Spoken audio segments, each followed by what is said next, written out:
يا مساء الخير. هنعمل النهارده مع بعض حاجة سهلة قوي وخفيفة على المعدة ولذيذة كده، بتتعمل بسرعة جدا وبثلاث مكونات بس، وخفيفة وسهلة وبتعمل بسرعة، فهنكررها كتير قوي بعد ما نجربها في الفيديو ده. فالأول عندي هجيب بسكوت. أنا جبت نوع ده اسمه لوتس بدل بسكوت لوتس عشان هو مقاطعة، وهحطهم يعني نقدر نستخدم أي نوع بسكوت سادة عادي، مش مشكلة. هنحط عليه معلقتين زبدة. أنا استخدمت حوالي 200 جرام من البسكوت، وبعد كده يعني هنطحنهم مع بعض. نقدر نحطهم في محضرة الطعام او في اي كبة او في اي حاجة نقدر نطحن بيها البسكوت. هعملهم بالقوام ده، يعني ما يكونش ناعم قوي وفي نفس الوقت مش خشن، وهحطهم في طبق اسيبهم على جنب لحد ما نعمل المكون التاني. وبعد كده في كسرولة عندي معلقتين كبار كاسترد ومعلقة كبيرة سكر، وتقدروا تزودوا السكر زي ما انتوا عايزين، يعني حسب رغبتكم انتوا.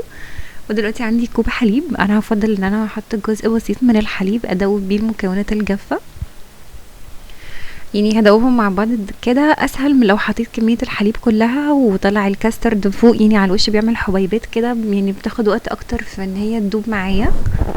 فانا كده هدوبهم وبعد كده هزود باقي كميه الحليب، يعني كده دابوا معايا تمام. وزودت باقي كمية الحليب وهدوبهم برضه، اديهم تقليبة كده اتأكد ان مفيش اي ترسبات او اي حاجة تحت. وبعد كده احطهم على نار هادية مع الاستمرار في التقليب لحد ما يبقى القوام معايا كده.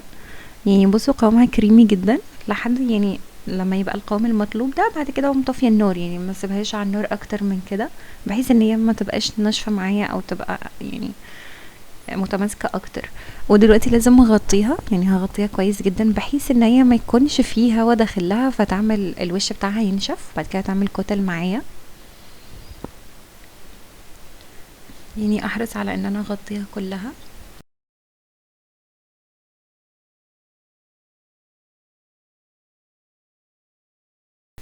يعني كده هي معايا مش هتعمل وش خالص لما تبرد. هسيبها على جنب تبرد وهعمل كريمة.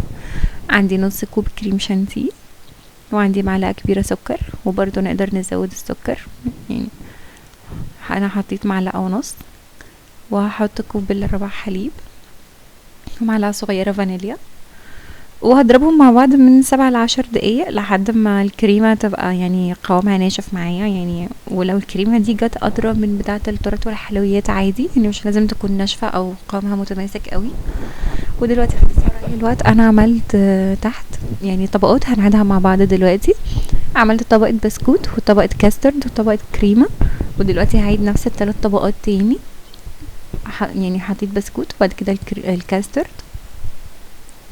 هي الكوبايات كانت معايا كبيرة قوي، فكمية الكاسترد جت في الاخر كده يعني اقل شوية من المطلوب.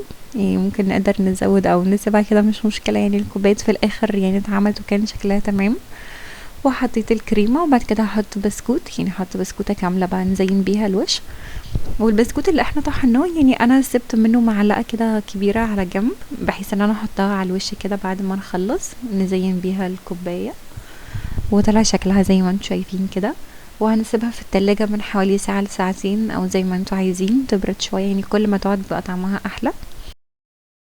بس وبألف هنا وشفا، وان شاء الله هتعجبكم قوي، هتجربوها تاني. وطبقاتها حلوة قوي وشكل الكوباية حلو، وتنفع لضيوف تنفع لرمضان. وبالهنا والشفا على قلوب.